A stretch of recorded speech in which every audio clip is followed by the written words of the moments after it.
भक्तगणों, महाभारत में आज आपको भगवान श्री कृष्ण का युधिष्ठिर को समझाना, ऋषियों का अंतर्धान होना और भीष्म आदि का श्राद्ध करके युधिष्ठिर आदि का हस्तिनापुर में जाना, यह कथा आपको आज सुनाऊंगा।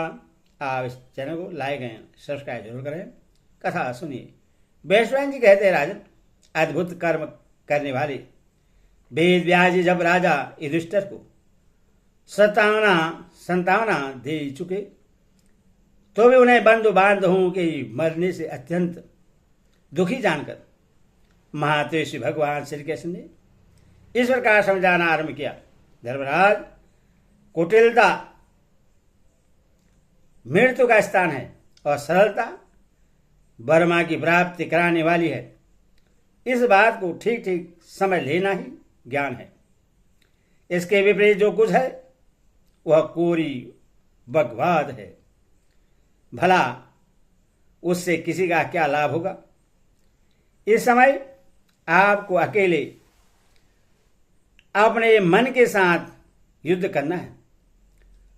वह युद्ध सामने उपस्थित है, अतः उसके लिए आपको तैयार हो जाना चाहिए। अपने कर्तव्य का पालन करते हुए योग के द्वारा मन को वशीभूत करके आप इस मायामय जगत के पार पर ब्रह्मा को प्राप्त कीजिए। मन के साथ होने वाले इस युद्ध में अस्त्र शस्त्र सेवक तथा बंधु बांधवों का काम नहीं है। इसमें आपको अकेले लड़ना है। यदि संग्राम में आप मन को परास्त न कर सके तो पता नहीं आपकी क्या दशा होगी। इस बात को अच्छी तरह समझ लेने पर आप कृतार्थ हो जाएंगे। समस्त प्राणी यूं ही आते जाते जन्मते मरते रहते हैं। ऐसा निश्चय करके आप अपने बाप दादाओं के बर्ताव का पालन करते हुए उचित रीति से राज्य का शासन कीजिए। भारत केवल राज्य और ब्रह्मा पदार्थों का त्याग करने से ही सिद्धि नहीं प्राप्त होती। ब्रह्मा पदार्थों से अलग होकर भी जो शारीरिक सुख विलास में आसक्त है, उसको जिस धर्म और सुख की प्राप्ति होती है वह तुम्हारे शत्रु को ही प्राप्त हो। मम, मेरा ये दो अक्षर ही मृत्यु की प्राप्ति कराने वाले हैं और न मम, मेरा नहीं है। यह तीन अक्षरों का पद सनातन ब्रह्मा को प्राप्ति का कारण है। ममता मृत्यु है ही और उसका त्याग अमृत तत्व चराचर प्राणियों सहित समूची पृथ्वी को पाकर भी जिसकी उसमें ममता नहीं होती, उस पुरुष को वह क्या हानि कर सकती है। किंतु वन में रहकर जंगली फल फूलों से जीवन निर्वाह करते हुए भी जिसकी द्रव्य में ममता बनी हुई है, वह तो मृत्यु के मुख में ही पड़ा हुआ है। आप बाहरी और भीतरी शत्रुओं के स्वभाव पर दृष्टिपात कीजिए, अर्थात वे सब मायामय होने के कारण मिथ्या हैं। ऐसा निश्चय कीजिए, जो माइक पदार्थों को मम तत्व की दृष्टि से नहीं देखता, वह महान भय से छुटकारा पा जाता है।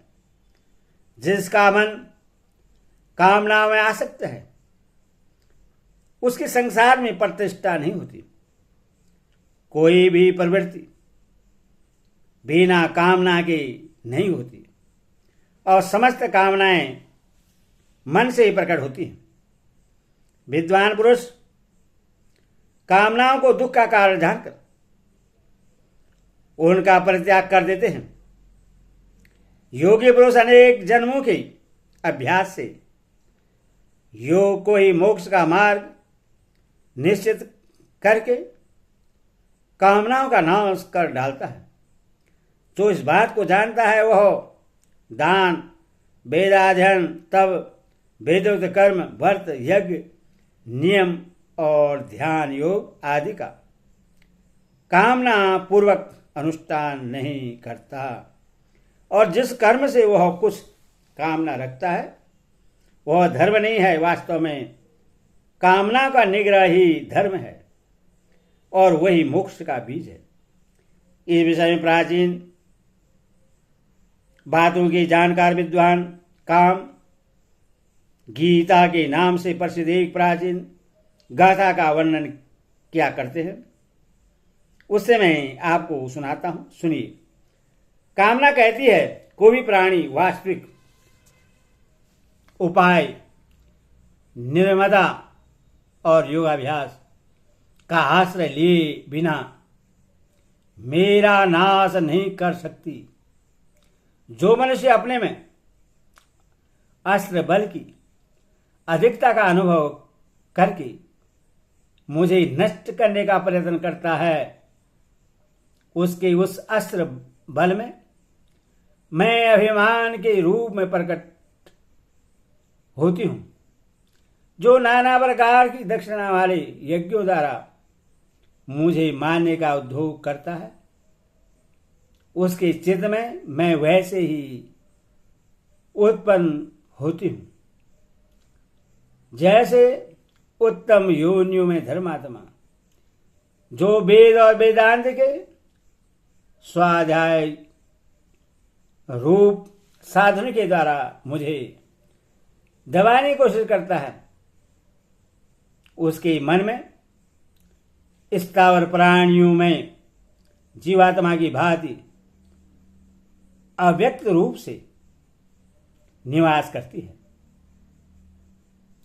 जो सतपराक्रमी पुरुष धैर्य के बल से मुझे मिटाने का यत्न करता है, उसके मानसिक भाव के साथ मैं इतनी घुल मिल जाती हूं कि वह मुझे पहचान नहीं पाता।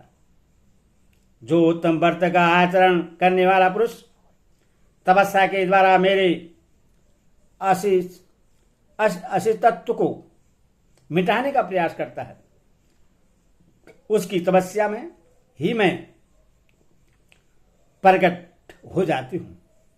जो मोक्ष की अभिलाषा रखकर मेरे विनाश का यत्न करता है, उसकी मोक्ष के प्रति आसक्ति का विचार करके मुझे हंसी आती है तथा मैं खुशी के मारे नाचने लगती हूं।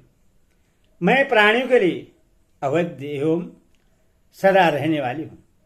इसलिए राजन, आप नाना प्रकार की दक्षिणा वाले यज्ञों के द्वारा अपनी कामना को धर्म में लगा दीजिए।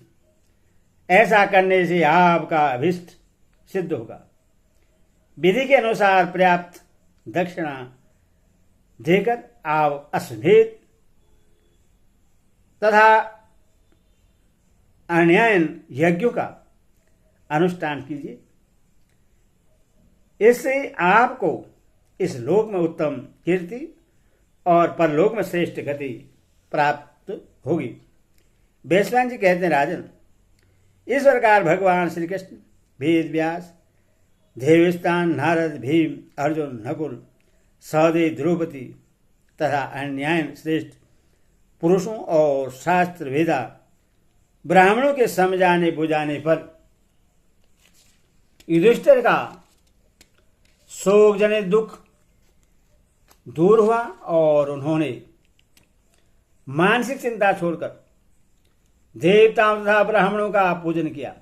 तदंतर मरे हुए बंधु बांधवों का श्राद्ध करके वे समुद्र पर्यंत पृथ्वी का राज्य करने लगे।